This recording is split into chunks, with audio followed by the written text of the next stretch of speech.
welcome to Jim's popcorn popping video instructions for how to run this popcorn maker. I thought it would help if you ever had any questions and you had to get back and double check on things, not feeling frustrated that you didn't know the answer. So right now I've got the popcorn maker fairly full already, and I've already put a new load in. So I'm just going to point out a couple things about the popcorn maker. Obviously your three switches. The first switch is the rotating switch to turn the popcorn stirrer inside. The second one is the heat for the kettle, and the third one is the light bulb, which heats the popcorn, gives you light in the area, but also there is a heating coil underneath in the deck of the popcorn maker that keeps the popcorn warm. It does have what's referred to here as a granny tray, I think it's called. It's for the kernels that don't pop, and they will fall through some holes on the bottom, so it allows you to dispose of them without getting them in your bags. On this unit here again, obviously all of the glass on the unit is actual glass, not plexiglass.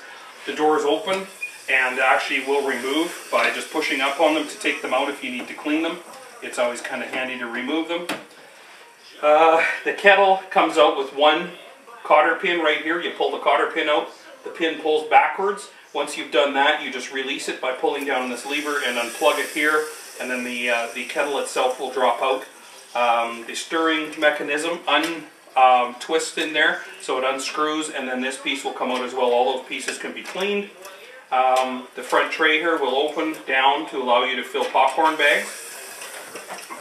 That's probably about it for now. So the popcorn is just about ready to pop. It probably takes about 3 minutes per load. I'm just going to load up some bags here real quick with the scoop that comes with the machine. Just making some more popcorn for some of my favorite friends at the insurance company. If you're going to hand these out, you can fill them right up, but if you are going to fill them up and deliver them or whatever, probably good to fill them about 3/4 full. That way they can be folded over and stapled. We're just getting into the point where the popcorn is starting to pop, so I'll go back and close the door here.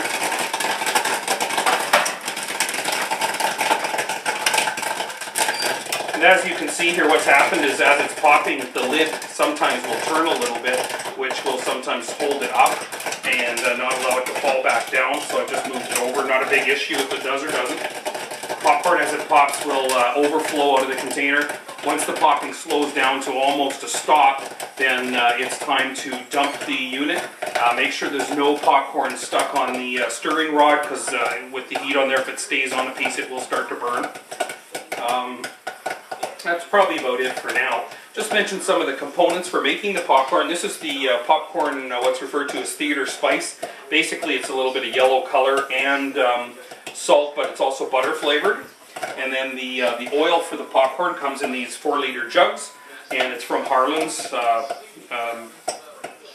products, which sell all concession equipment.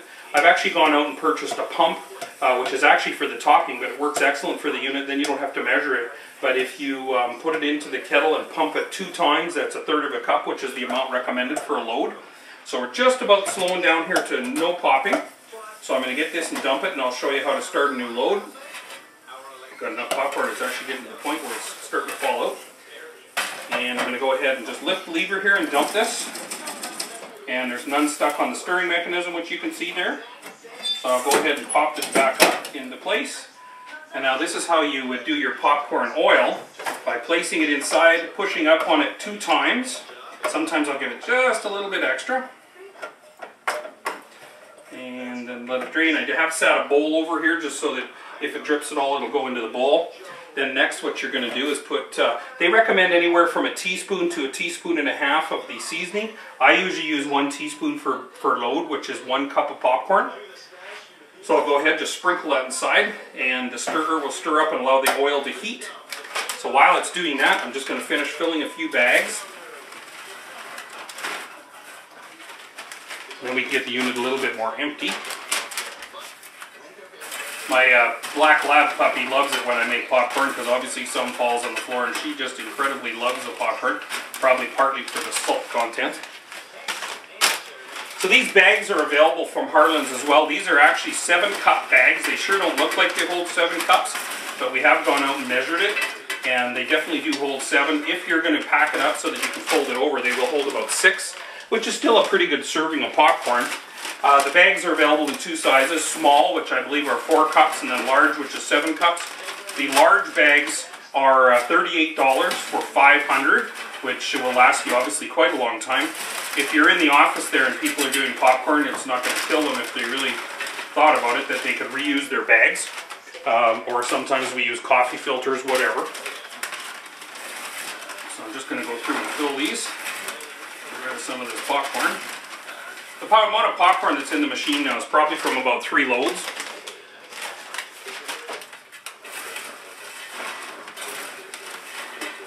There is no butter whatsoever on this popcorn, a little bit of salt, so that's the only issue as far as healthy stuff goes. Popcorn actually is an excellent source of fiber. And other than that, the oil is canola oil, again a relatively healthy oil. You can use coconut oil, which again is supposed to be actually fairly healthy. I just get a little bit of a funny feeling about seeing a solid oil used and be putting that in your body.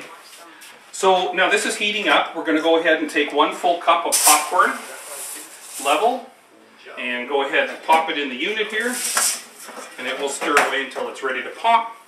I'm just going to open up a few more bags here and fill them up. So this unit obviously runs off 110 volts, and I've owned the unit for a couple of years, haven't used it all that much, but it is an excellent popcorn maker. Realistically, when you buy these, the popcorn maker itself sometimes will cost almost as much to ship as the unit costs. This unit right now is selling for about $350 US plus about $200 shipping, which is pretty amazing. Costco used to sell these here in Canada, but it, for whatever reason, stopped, which is too bad because it was basically almost an identical unit for manufacture, but a little bit smaller size.